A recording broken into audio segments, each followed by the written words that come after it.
Toys PH.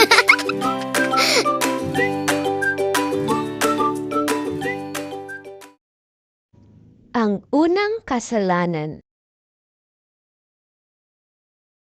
Ang unang lalaki at babae, sina Adan at Eva, nakapira sa isang magandang hardin na nilikha ng Diyos para sa kanila.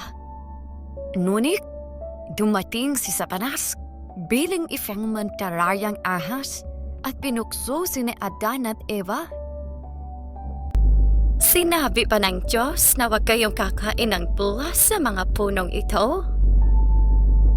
Tanong ng ahas kay Eva, "Huwag lang sa puno sa gitna ng halamanan." Sagot ni Eva, "Kapag kumain kami nito, mamamatay kami." "Hindi kayo mamamatay," sabi ng ahas. "May dahilan kung bakit ayaw ng Diyos na kumain kayo mula sa punong yun. Kapag kinain niyo yun, matutulad kayo sa Kanya. Malalaman ninyo ang Kanyang nalalaman." Kinain ni Eva ang punga. Binigyan din niya si Adan na noon ay kasama niya. Kinain din niya ito at bigla ay nagbago ang isip nila. Nalaman nila ang mga bagay na hindi nila alam noon. Ang isang bagay na nalaman nila ay na sila ay hubad.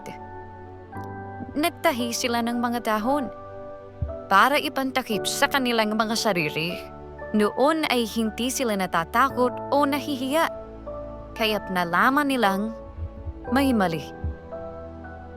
Adan, sabi ng Diyos, "Eva, nagtatago po kami." Sabi ni Adan, "Natahubad po kami." Nalaman niyo yan dahil kumain kayo ng bunga mula sa punong yon. Malungkot na sabi ng Diyos. At sinis ni Adan si Eva. At sinisi naman ni Eva ang ahas. Sinabi ng Diyos, "Ikaw, ahas, mula ngayon ay gagapang ka gamit ang iyong tiyan. Ang anak ng babae ang tatap sa iyo. Eva, magiging masakit ang iyong panganganak.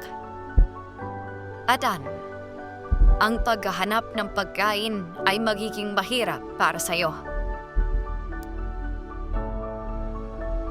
At gumawa ang Diyos ng damit para kina Adan at Eva, at sila ay pinahalis sa hardin. Nablagay siya ng isang anghel na may hawak na nagliliyab na espada bilang bantay para hindi na sila makabalik doon.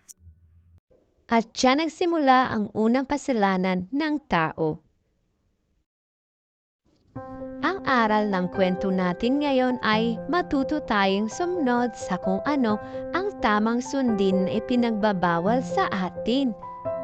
Dahil ang pagsuway sa anumang utos at paggawa ng bagay na naayon sa ating sarili na sa tingin natin ay makakabuti sa atin, minsan ay siyang nagre-resulta sa kapahamakan.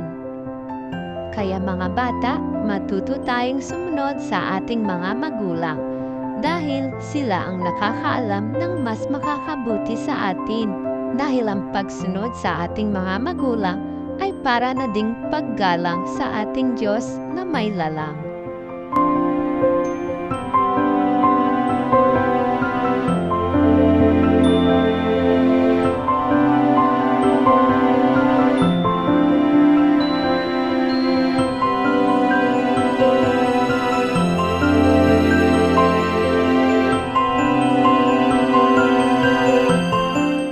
Kung nagustuhan mo ang kwentong ito, huwag kalimutang mag-subscribe upang ma-notify kayo sa susunod pa nating mga kwento.